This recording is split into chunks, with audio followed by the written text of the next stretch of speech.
Welcome to your personalized deep dive. Today, we're going to be looking at Ekurhuleni, South Africa, and you've given us quite a bit of material to work with. We've got financial reports, we have project plans, we even have some information about their HIV programs and informal settlements. So we're going to be trying to figure out how Ekurhuleni is spending its money, if projects are on track, and if they're truly making a difference in the community. And let me tell you, we're talking billions in spending, not always in the best way. It's like being a financial archaeologist. We're digging through all these layers of data, trying to figure out how the city's working or maybe not working. Yeah, I like that. So let's start with the big picture. The 2024-25 media report shows Ekurhuleni spent a pretty hefty $28 billion, and that's actually 9% under budget now. You'd think underspending would be a good thing, right? Saving taxpayer money. Well, it's not always so straightforward. While fiscal responsibility is important, if you're consistently underspending, it can indicate there's a problem. Are projects getting delayed? Are funds not being used effectively? Could that money be better used in other areas? Yeah, it's like having a pantry full of food, but you're letting it go bad because you're not eating it. Yeah. And it's not like this underspending is across the board. The report also shows some departments have some pretty big deficits. The Ekurhuleni Metro Police Department, for example, is over budget by, get this, $2.6 billion. Wow, that's huge. And it makes you wonder, is there some kind of lack of financial control in that department, or are there unforeseen circumstances that are driving up the cost? Whatever it is, a deficit that big will have an impact on public safety. Fewer resources for officers, maybe even delayed response times. That's a big concern. Okay, so we've got some departments that can't seem to spend the money that they've got, while others are spending way too much. And then there's the whole issue of capital expenditure. These are those big infrastructure projects that are supposed to, build the future of the city. The report shows only 35.67% of the capital budget has been spent. Yeah, that's low. A good capital expenditure rate is really important for growth. That number suggests that there might be some roadblocks, could be bureaucracy, maybe there's not enough skilled labor, or maybe there's just issues with how the projects are planned and carried out. We should take a look at some of those individual projects. Okay, let's do that. You know those really detailed documents you gave us, like the ones for the pump stations and the sewer pipelines that were packed with, all this technical stuff, manhole depths, pipe diameters, concrete specifications. I felt a little lost in all those numbers, to be honest.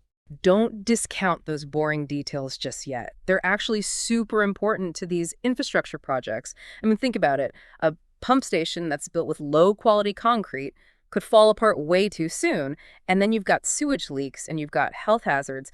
All those seemingly insignificant details have a big impact on how good the project is, how long it lasts, and in the end, how much it actually costs. Okay, I see your point. So it's kind of like, if you're building a house, you want to make sure you've got a solid foundation. Exactly, yeah. But there's something else I noticed in the sewer pipeline for a furnished office for the employer's agent.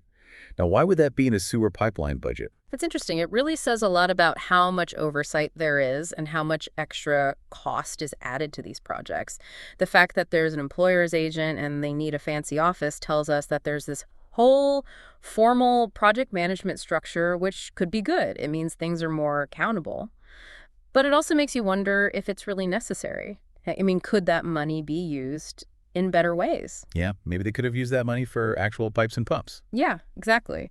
It's a good example of how those small things that seem unimportant can actually tell you a lot about how they decide to spend money and whether the money is being used to, really get the most out of these projects. Okay, so far we've seen they're underspending in some areas, overspending in others, and we've got questions about whether those big infrastructure projects are on track. Yeah. But what about the results?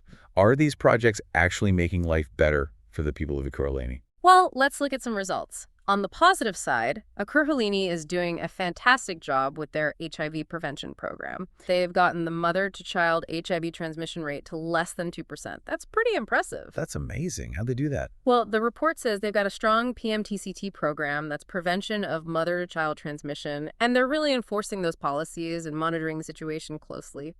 They've also done a great job getting people who are living with HIV on antiretroviral treatment.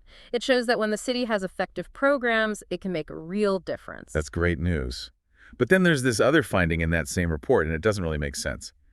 Their net surplus deficit margin for water went from a planned 10.62% to negative 54.62%. That's a huge swing in the wrong direction. Now, they're saying that it's because of budget cuts and the economy, but is that the whole story? A change that big is a real warning sign. Yeah, the economy and budget cuts are definitely a factor, but a difference like that makes you think there might be some inefficiencies in how they're managing water. Could there be leaks in the system? Are there problems with billing? Are they just not managing resources well? We'd have to dig deeper to figure out what's really going on and what they can do about it. So it's like we're seeing good and bad, successes and problems all at the same time. Yeah, exactly. And that brings us to this document, the 2022-2026-27 Revised Integrated Development Plan. It lays out what the people of Ekurhuleni want and need and what their frustrations are. It's kind of like we're listening to the community talking about what's most important to them. It really is. I mean, we see requests for just about everything you can think of. New police stations and schools, better roads, better storm drainage. It really gives you a good sense of what daily life is like in those different wards. And it's not just a list of what they want. The IDP also shows projects that haven't been funded and why. And that raises some questions about how they decide what to spend money on. Are they giving some wards more attention than others? Are they being fair and smart about how they use their limited resources? Yeah, those are good questions, especially when we think about that low capital expenditure that we talked about before. Yeah. Are they holding back on important projects that people really need because they're so slow at spending the money? It's definitely possible. And this is where transparency and accountability are so important. We need to know how they're making these decisions. What are they looking at when they decide to fund one project and not another? And are those decisions matching up with what people are asking for in the IDP? Yeah, because if they're not listening to what people need and want, that's just going to cause frustration and people are going to lose trust. Absolutely. That's where the budget-related policies and bylaws comes in. This one sets out all the rules and procedures for how the city is supposed to manage its money and how to make sure everything's transparent and accountable. Oh, okay, so it's like their financial rule book. Exactly, yeah. It talks about budget statements every month, reports on capital expenditure, and all these different ways they're supposed to keep an eye on things. But the real question is, are they actually following these rules? Well, we've already seen them going way off track with the spending, like with the Metro Police Department. So it doesn't seem like everything's adding up. Yeah, it's like either they're not submitting those reports like they're supposed to, or nobody's paying attention to them. And that means there's a problem with how they're overseeing everything, a lack of accountability, and that can have big consequences. It's like saying, okay, here's the speed limit, but there's no one out there actually giving speeding tickets. Yeah, exactly. And without someone watching, it's a lot easier for things to slip through the cracks, for things to be inefficient, and for things to be mismanaged. Remember all those specifications for the pump stations that we were talking about? The ones with all the details about the concrete. Yeah. Well, this document also says that it's important to have qualified people to oversee those projects. You know, choosing the wrong kind of concrete might seem like a small thing, but if you build a pump station with the wrong kind of concrete, it's going to fall apart faster. You're going to have to spend more money to fix it, and it could even be dangerous for people's health. So it's not just about having the right rules, it's also about having the right people who know what they're doing to actually make sure those rules are being followed. Right, and that takes us back to those empty positions and the lack of qualified people we were talking about.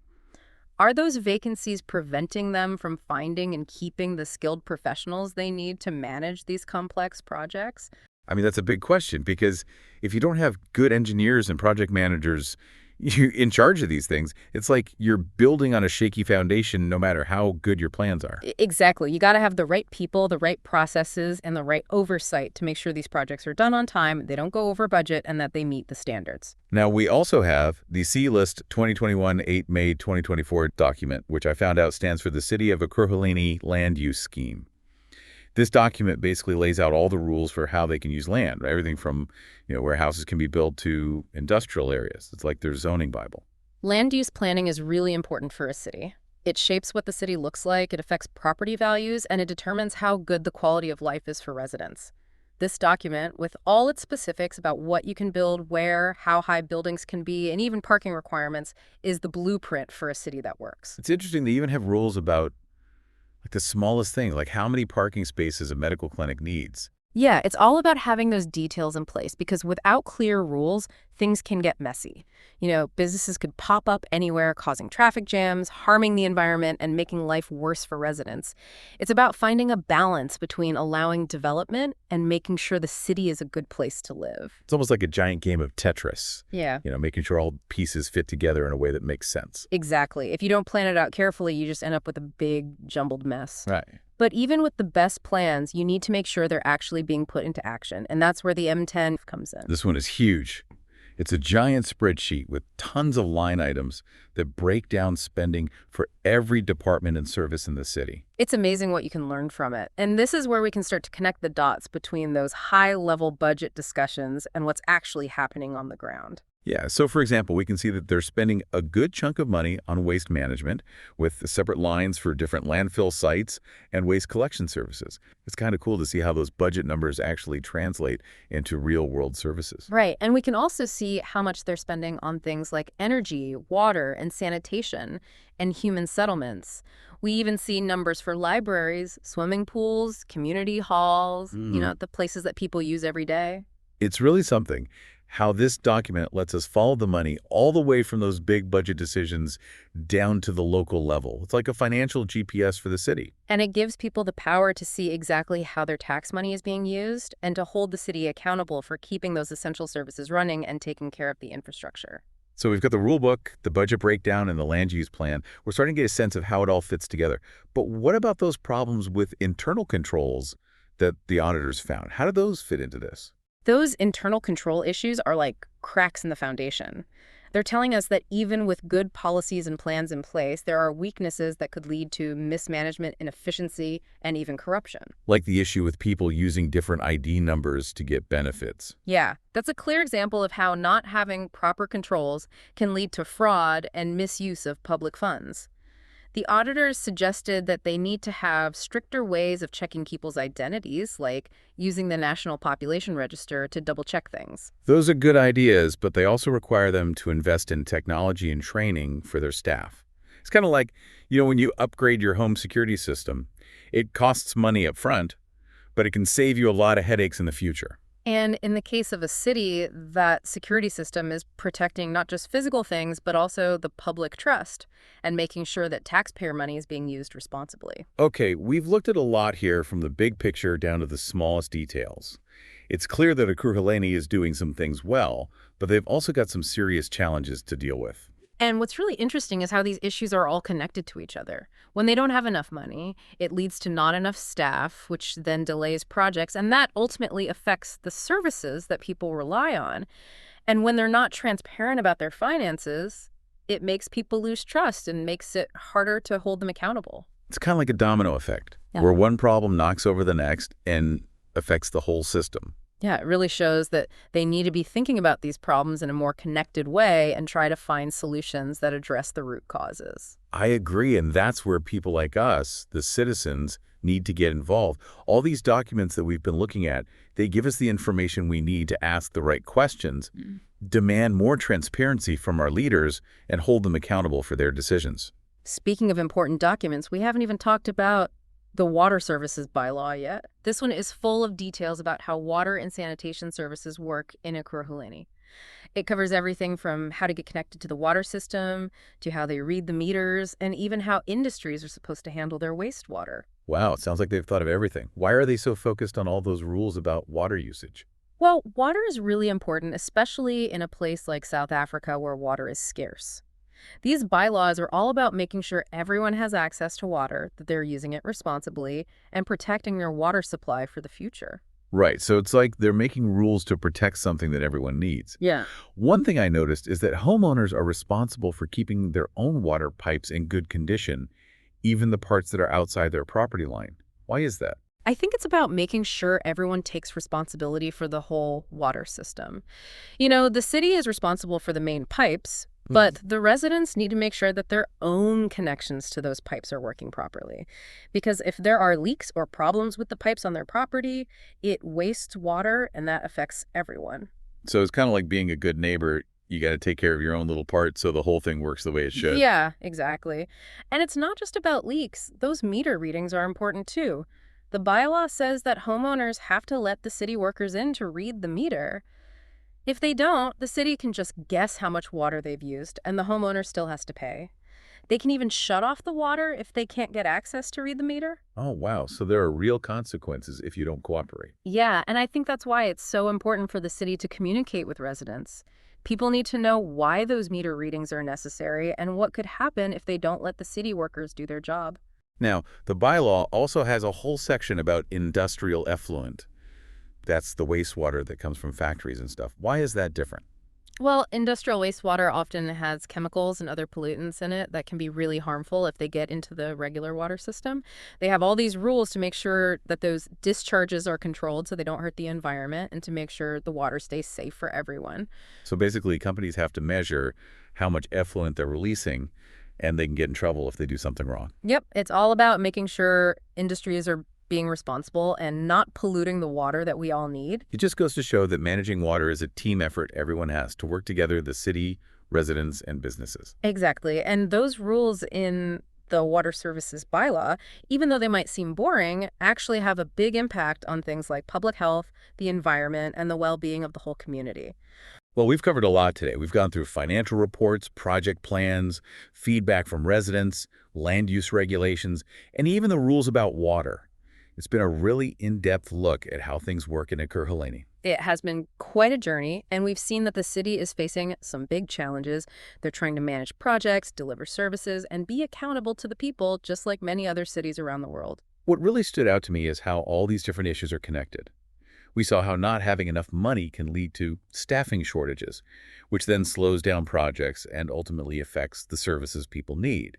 And we saw how a lack of transparency can make people lose trust and make it harder to hold the city accountable. Yeah, and I think it's a reminder that we can't just look at these problems one at a time. They're all part of a bigger system, and we need to find solutions that address the root causes, not just the symptoms. Absolutely. And this is where having access to information is so important. The documents we've looked at today give us a lot of insights into how things really work in this city. They give people the tools they need to start asking the right questions, to demand more from their leaders, and to work towards a system that's more efficient, more transparent, and more responsive to their needs. So to our listener, we want you to think about what you'll do with what you've learned today.